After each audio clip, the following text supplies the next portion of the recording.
Okay, greetings, YouTube. This is the Garage Autonomist, and I'm back. I know that for most of you guys, you probably felt that conversation was short. One, the brother did have some limited time, and I had more questions to ask him, but I knew that I didn't want to risk going over the time that he was able to allot for me. And we'll set up another interview and another time for part two this coming week. So I hope that you all like that. I hope that it was informative. I feel like I hit most of the stuff that we were going to be talking about anyway. That's how come I wasn't worried about it being too short. This is going to be short anyway. So let's see. Let me look in the chat.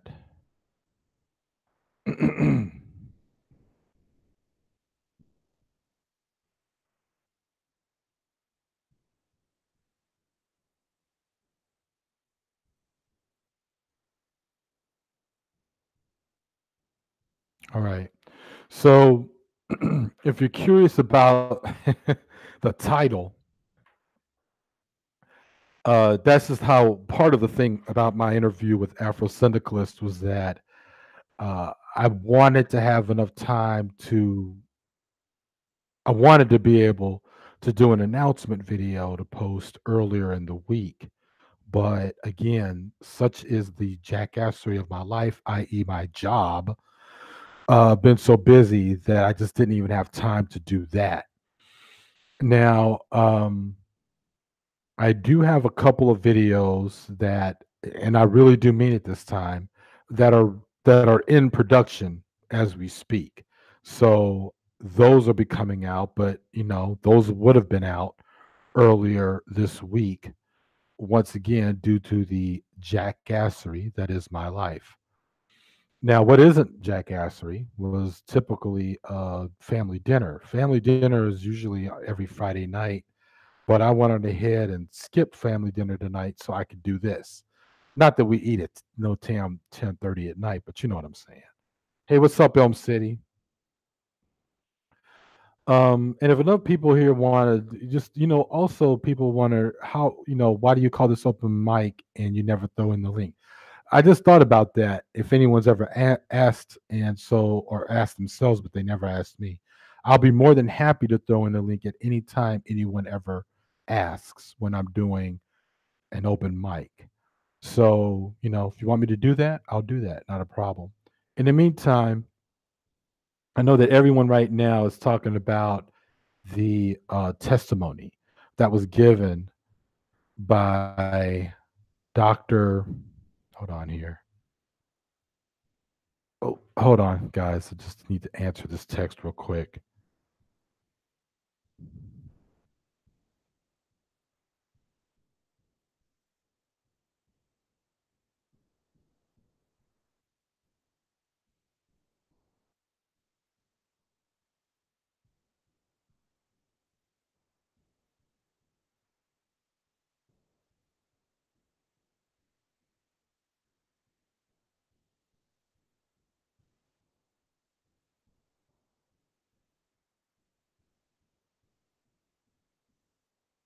Anyway, sorry, guys. Okay, I'm back. So, as you all know, Kavanaugh accuser Dr. Blasey Ford, had given her testimony, and I still have not had a chance to see it, such as the jackassery that is my life, i.e., my job. I did not get a chance to watch it. My wife was talking about it. Oh, no problem, Afro Syndicalist. Definitely, we'll catch up and redo that part two later on this week. My wife saw the testimony, and she said it was actually worse than what everyone had reported in terms of what happened to her.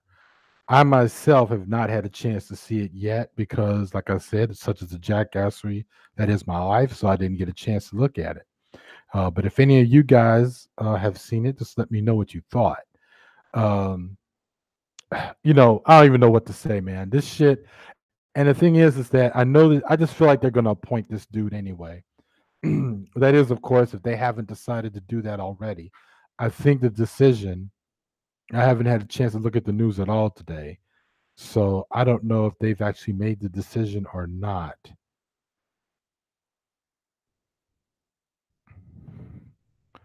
Just give me a second here and see.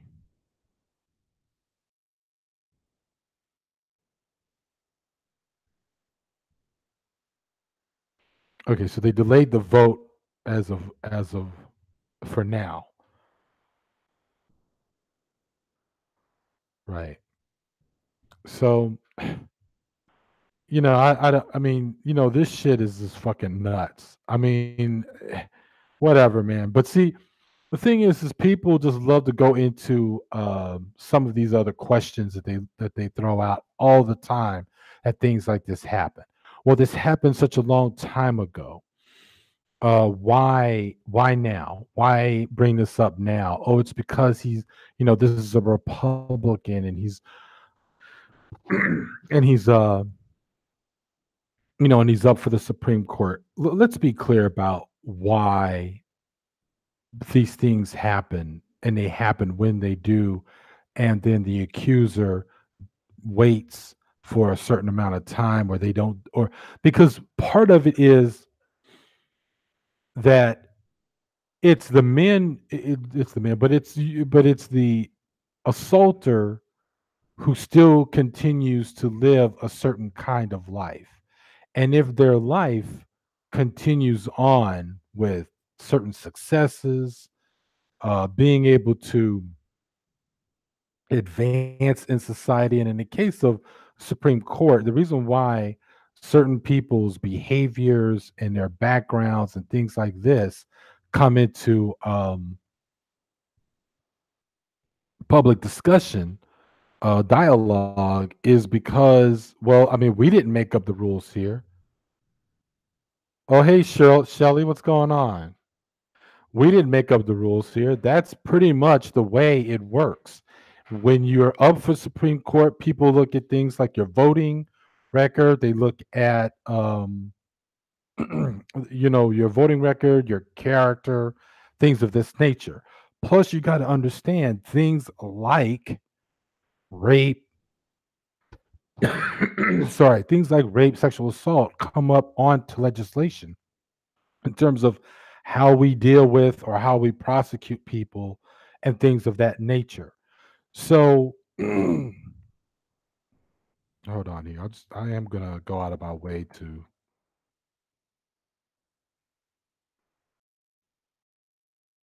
say that in the chat room. So that is the reason why people do it, right? So I mean, it's we didn't make up that rule. That's the reason why your personal life comes up under scrutiny. Now, the question is the $1 million question, or one of the $1 million questions when things like this happen is why do the accusers wait for so long? Well, let's look at the reaction that people are giving Dr. Blasey Ford right now. I don't know why the fuck this always happens when I'm talking. When I do hangouts, I don't cough like this normally. Anyway, the reason why this happens is because of the reaction that society has always had. I mean, come on, when women were trying to report sexual assault in the 1950s, it was a joke. Like, people ignored them. People, barely even considered it a crime, especially if the person who assaulted you may have been a boyfriend or a husband, right? And of course, the viewpoint about rape was always seen as akin to it needing to be a complete stranger who jumped out of the bushes. When we know that statistically speaking, it's always someone that you know or kind of know.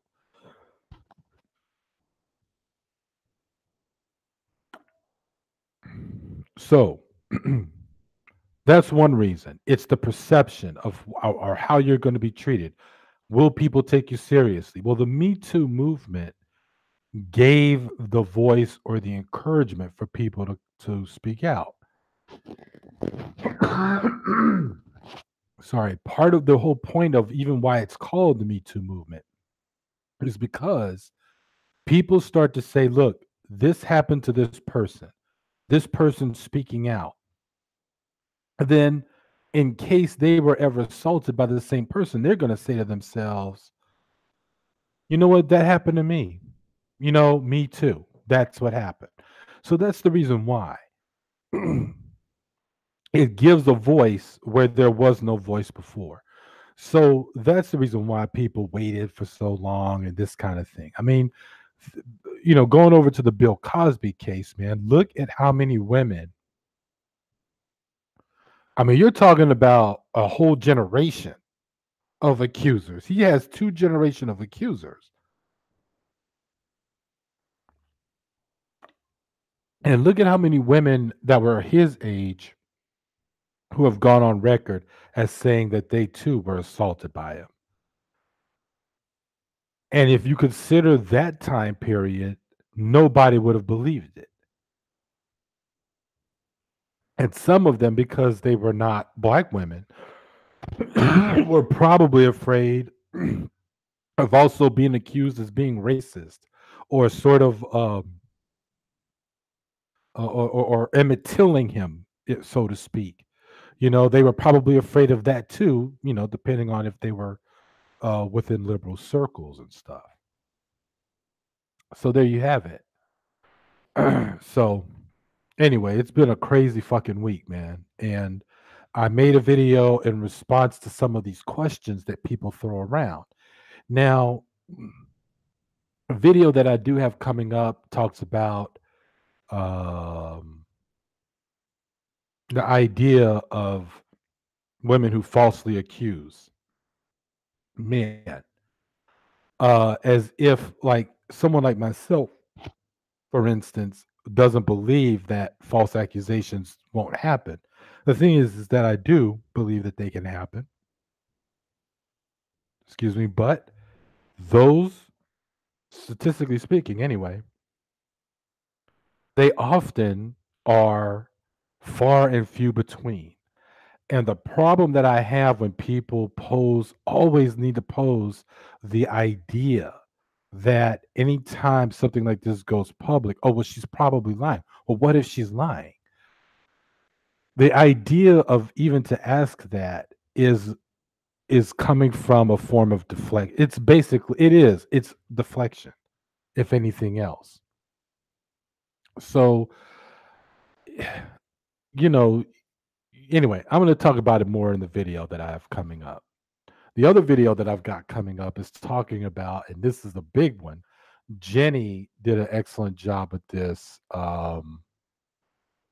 She did a video last week and she did a video earlier this week on the right-wing network, network of right-wing YouTubers, columnists, think tanks that have actually targeted YouTube in terms of supporting YouTubers who are right-wing and conservative, and the money that has gone into it, and the fact that if you type in any, and you could see it happening.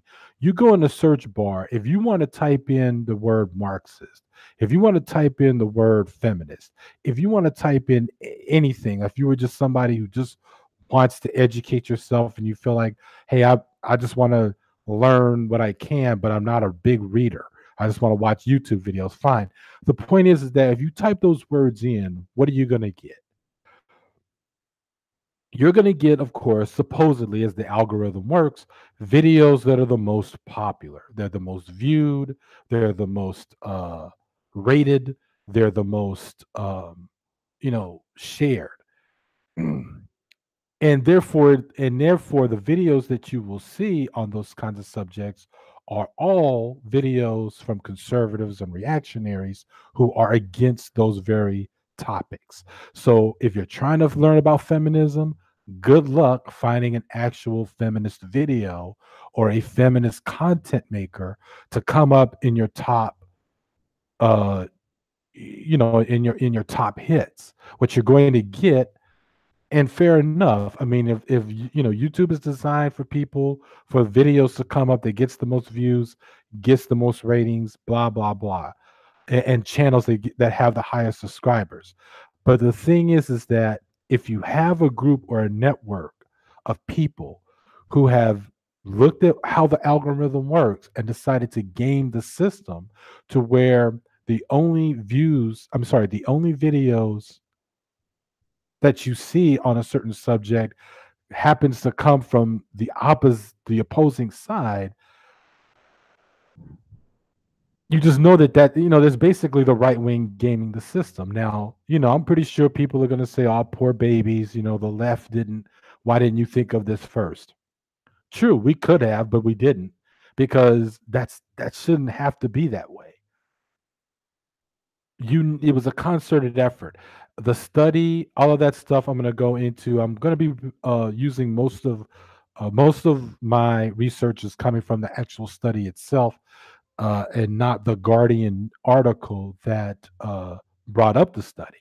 And the Guardian story was broke last week, if I'm not mistaken. There's another article that I think Jenny made a reference to, but I think she made the reference on Twitter about um, that had come out. I think it's on Vox or something, regarding, there's another expose basically of the way the alt right has been operating, using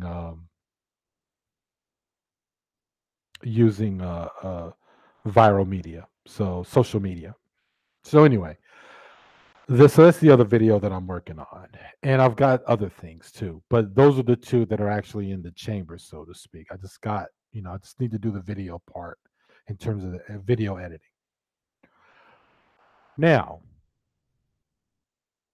what else is going on? I think I've already announced it. I know that I've already announced it, as a matter of fact, 2 times, but just to remind everybody again, as you know, January is the last month that I'll be making videos of any kind. That includes Hangouts. So, what I will be trying to do is put my head down more in making as many videos as possible between now and January. Um, and I want to just make sure that those last group of videos, hopefully they'll add up to somewhere between 10, 15, or 20. Yeah, right. But hopefully they'll add up to enough to where they'll be what I would consider my best work. Although I still look back on my first year and consider those were my better videos. Quality wise, maybe not so great, but in terms of the work, the research, and and pure imagination that I was putting more into around that period, I'm more proud about that work back then. And I want to give a huge shout out to Angela, who did something last night that I wasn't expecting. Uh, she certainly, of course, didn't have to do it, but she did it because she wanted to, and she made a video, 30-minute hangout, just basically just giving me a huge shout out. Like, I mean, of course, I'm always going to be there for the sisters, for my sisters, and women in general. But of course, I don't do that to get a thanks or a pat on the back or nothing like that. And I know y'all know that, but I'm just saying, like, it I was very grateful for that video. I really was, but it's nothing to me to stand up for what's right. And I think that women get a shitty end of the stick, man, in social media. The way they get piled on, the way they get attacked, lied on, scrutinized. They can't talk about their personal lives without people making fun of them. I mean, and granted, they could ignore it. They could say fuck you or whatever, but then it's like, who really needs that level of harassment? And then, especially when it goes beyond just fucking talking to people, man, it's like you can't just have a disagreement. If someone basically makes a video and they talk about not being married and they're fine with not being married, but they've got 3 kids or 4, or hell, they can have 14 for all I fucking care. I don't give a shit. Um, you've got people who needs to say something about it, and it's like, It's not your fucking business. Who cares? It's irrelevant. You know what I'm saying?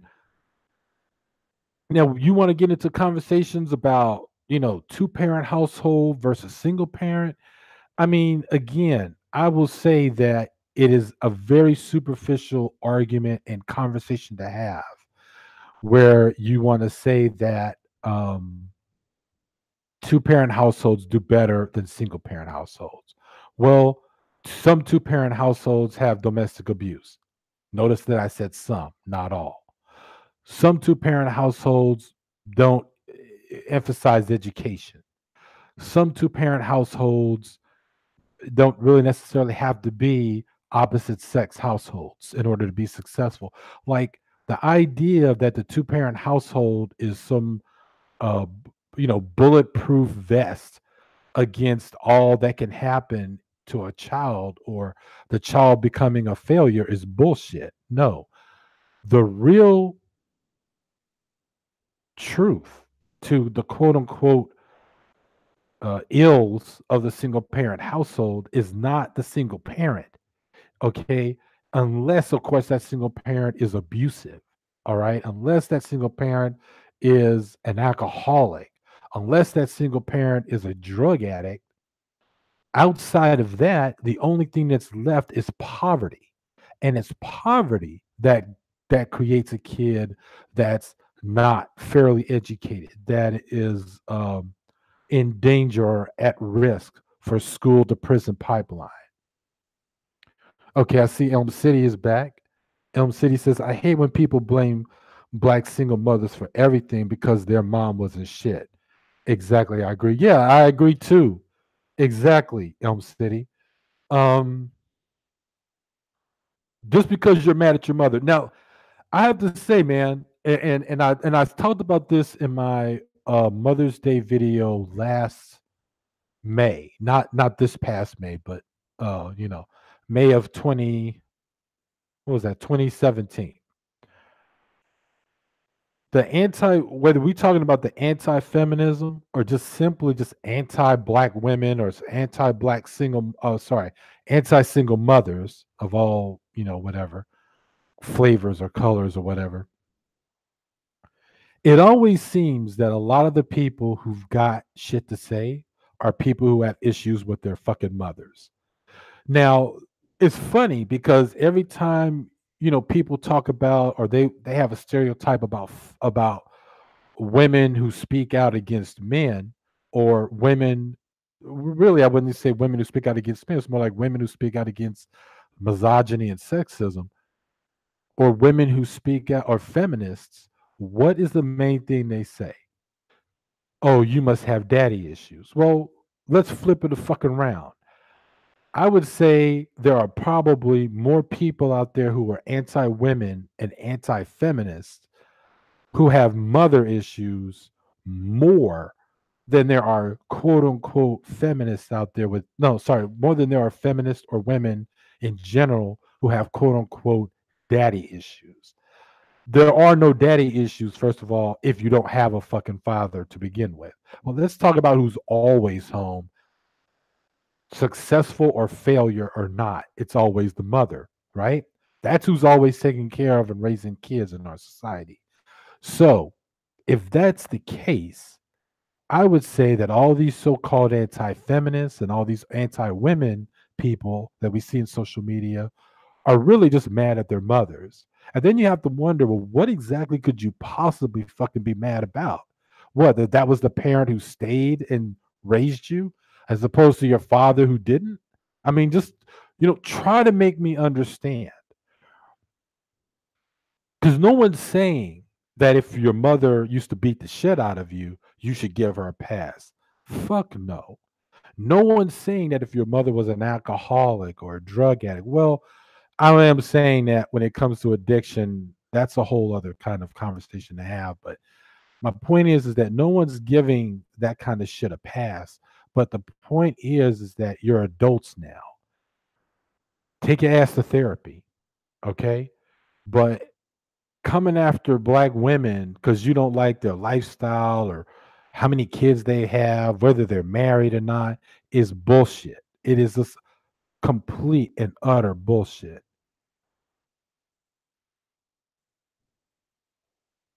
All right, I was just checking the chat room.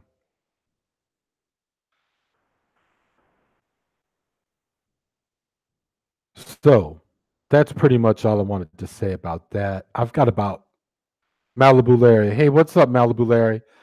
Sorry to interrupt you, but why are you going to stop making video? That's a bummer. Thanks. Well, first, Malibu, I did want Malibu Larry. I did want to answer your last comment and tell you that I was not agitated. Sometimes I'm a bit acerbic when I answer certain comments, but I realized in your line of questioning, as you've been continuing to interact with me, that maybe you're the one who's not being acerbic. That I think that you are coming at me in a more general, I'm sorry, in a more genuine way. So naturally, I'll dial back some of that, or really all of it. So, but thank you for your comment. No, it's yeah. I made the yeah. I made the announcement, Malibu Larry, a little bit like last month, and that's only because two things are happening. I want to go back to school, and two, and I need to, and that's the only spare time I had. And the other thing is that um, the other part of my spare time that I have that was dedicated to this channel, I want to go and put it back into community organizing. So if I'm inspired to make videos, like that's the thing is it's like I don't want to give empty promises and say, well, I'll make a video once a week or I'll make a video once a month because I feel like the way things will go with me, I may not even be able to keep that promise. Now, I know it's no big deal to subscribe to someone and just stay subscribed and just kind of move on with your life. Like, that's not a big deal. But I also don't want to have it to where people feel like, oh, I want to come by the channel and see what he's talking about, and, see if there's going to be anything new. I mean, I know, if you hit the bell, you don't have to do all that. But again, I just don't want to like give false expectations either. You know what I'm saying? Elm City says, I'm not saying it don't exist, but they use that as an excuse not to do better for and by themselves and their race. Oh, wait. Okay. That was she said earlier, I think black men use white supremacy as a clutch. Um, right. In other words, I think what Elm City's talking about, whenever black men are held accountable to certain things, they'll say it's about white supremacy. Yes and no, but I know where you're coming from, MC. I know what you're saying. I think that depending on the conversation and what's going on in the conversation, I think that black men use it in a very cynical way to get out of to not answer for certain things, particularly personal behavior. But that's just me. Well, y'all, like I said, this was really going to be a 30-minute conversation in terms of open mic. I'm glad that you all tuned in. I want to thank Elm City, Malibu Larry, and I saw that Shelly Sterling had come by. Thank you, Shirley. Afro Syndicalist only came in to say thanks for the interview, which we will be continuing. So, yes, guys, please look out for that next week. Uh, besides the two videos that I'll be posting, hopefully this weekend, more like. But before that, I'll be posting a video. I mean, after that, I'll be doing another hangout with Afro Syndicalist, and that's going to be part two. We're going to talk a little bit more about his videos. We're going to be talking a little bit more about what it would take to build a real black left tendency in the black community. So, peace, Mike Bunch. What's up, man? All right. So, yeah, Mike Bunch says peace, love, and resistance. So, all right, man. I want to thank everybody for tuning in. I actually like doing shorter hangouts because That also often guarantees that people are going to listen to the playback. I know that people have a tendency of not wanting to listen to a 1 hour to 2 hour long thing, and I feel like the interview that I did with Afro Syndicalist hit a lot of stuff in that little 20 minutes that we had right there. So either I'm getting better, or I'm talking faster, or maybe I just have really good guests. I don't know. Maybe it's all of them. All right. So I want to thank everybody. Peace. This is the Garage Autonomist, and I will see you guys very soon. Peace.